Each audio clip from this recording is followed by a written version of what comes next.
Rev up your engines! GB Ford says, why are pickup truck drivers the worst drivers? Why do they always wear hats?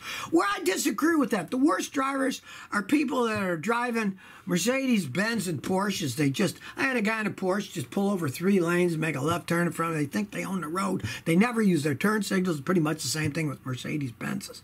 But if people don't like pickup drivers, now here it's Texas, they wear hats because they think they're cowboys. And a lot of people get in a pickup truck, they automatically think they're a cowboy. Now they are big, they're high up in the air. I was driving around in a car one time, and a guy cut me off in a pickup truck, and he pulls into a park, so I pulled behind him, and I jumped out of the car, and I came out, buddy, you need a smack in the head. He took one look at me, and he drove away in his pickup truck. He was afraid I was going to beat him up. So a lot of it is just a facade. Don't be fooled by the facade. Gustav says, what are your thoughts on large sedans? What's the best one in your opinion? Well, it depends on what you mean by large. I got my wife years ago when a customer's father died, a beautiful 2002 Lexus ES300. That's big enough sedan for me, and it's fantastic. If you want even bigger, I mean, get yourself a Mercury Grand Marquis, you know?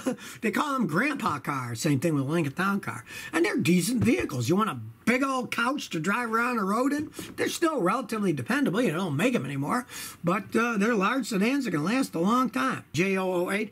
I'm looking to buy a 06 Lincoln Navigator with 130,000 miles. This is a good buy. Those are the type of vehicles that you're better off buying new and then keeping them for 100,000 miles and then getting rid of them. I have customers with older used ones that they bought, and they told me they'll never buy another one because it had too many problems. They bought them when they had 130, 140,000 miles on them. And then as time went on, things broke. The electronics went out. The automatic transmissions broke.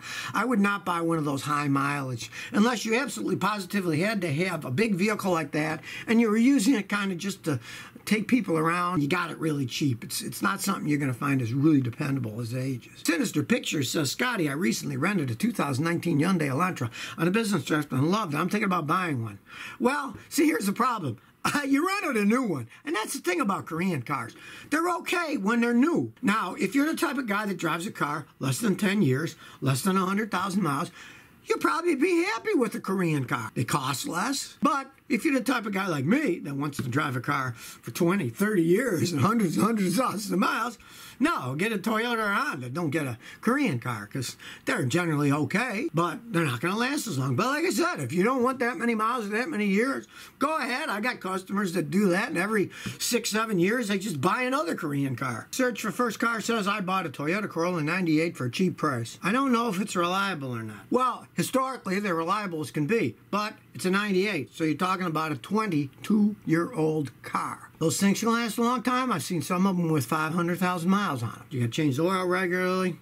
Don't overheat the engine. If it's an automatic transmission, you don't want to be jackrabbit starting. You want to baby it. 94 Celica, which is basically a Corolla engine transmission. I baby it, and it still shifts like a dream at 240,000 miles. So you see you got it for a cheap price. I'm assuming it's probably really high mileage or something. Just keep babying it. They're well-made cars. You got it cheap. If you got that $1,000 car and you don't have to put much money in it, it lasts you even a year or two. You made out like a gangbuster. So don't complain about that. Don't put an engine in it. Don't put a transmission in it. Don't put a whole bunch of money in it. But you never know how long one of those things is going to last. Steph says, my car has TPMS, the tire pressure monitoring system. If I replace them with no TPMS wheels for my winter tires, will I have a problem? No, you just have the warning light come on for the tire pressure monitoring. The light will come on because it doesn't have any. It won't hurt anything. All it is that each wheel has a little transmitter inside the valve stem, and it tells the unit when the pressure gets low, and it'll just stay a light on because it realizes that those tires don't have them on them anymore. Willie G says, I know you like Akabono brake pads, but what rotors would you use? Here's what I found out from years of experience. You put Akabono brake pads on your car. It really doesn't matter what rotors you use. If they're old ones and it didn't shake when you brake, that means they're not warped. You could just use them over. I even had a guy with a Ford Explorer, and he'd eaten big grooves in the rotors, and he didn't want to spend much money. So he put Akabono brake pads on it, on the old worn-out rotors, and it still stopped okay, and he sold the car. It didn't make any noise, so nobody noticed. Any rotor company, they're all made out of steel, you know, they're going to make all that much difference for them. So any rotors would work perfectly fine if you use Akabono pads, because those pads are so good that they can generally work with anything. But of course, if your rotors are really gouged, you want to change them. That guy was just selling the car and didn't want to put any money into it. They had a mess. Do manual transmissions have transmission filters needing changing? No. They're just splash lubrication. Automatic transmissions have filters, and they have an oil pump that pumps the oil throughout the system to make it work. Just like your car's engine has an oil pump that pumps oil through the engine. But manual transmissions are splash lubrication. There's just gears. They spin around, there's oil in the bottom, and it splashes the oil all over. Yeah, you could still change it every 80,000 miles, but all you do is take out a whole drain plug, and it drains out, and then there's a side plug, and you pour it in there until it comes out the side, and it's full. It's very easy to maintain manual transmissions. They don't filter. John Earl 456, Scotty, I'm always driving a standard transmission with a diesel engine. For the first 30 minutes, it runs fine, but once it's warmed up, it starts to stumble. What could be wrong? Colder engine is fine with extra fuel. But once it's warmed up, extra fuel will make the vehicle stumble. They're diesels. They're standard transmissions. You know it's not the automatic transmission messed up because it doesn't have one. So you know it's something in the engine system. And from my experience, it's one of two things. Either the engine's flat wearing out and have a compression test done on the engine to see if it's flat wearing out. It could just be it's at the end of its lifespan. Or you got a fuel injection problem, or maybe the injectors are leaking as it warms up, they're dripping too much fuel in. I see that a lot, because a warm engine, if it gets extra fuel, it'll start stumbling around. Perk 1234 says, I'm considering changing the timing belt myself on a 2014 Honda Odyssey. I've never changed one. I'm assuming you got a V6. Some of them have 4s, but all the ones I work on are V6s. V6 engines on those Hondas are relatively hard to change timing belts for one main reason. They got 2 cams.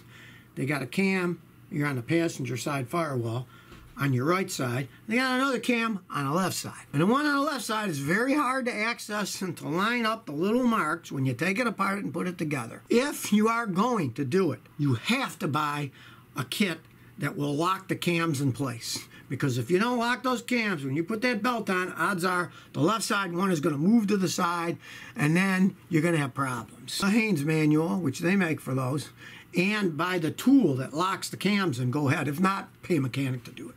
You got to have cam lockers for that. Sarai says, Scotty, how'd you meet your wife? It's a rather hilarious story. Well, it turns out that I was back from school break when I was going to the University of Illinois, and I asked my mother, who worked at the Board of Education, I said, hey, have you seen any cute babes I could date? And she said, oh, why don't you date Leslie down the street? Well, she thought of that because in the late 1800s, my grandfather was given 4 tablespoons of kerosene that almost killed him, but didn't affect his health until later in the 1970s. Leslie, my wife's mother and father, were both in the hospital. Problem with her inner ear, her anvil and stirrup, the bones were kind of deteriorating inside. So thanks to kerosene and a few diseases, that's how I met my wife. So if you never want to miss another one of my new car repair videos, remember to ring that bell.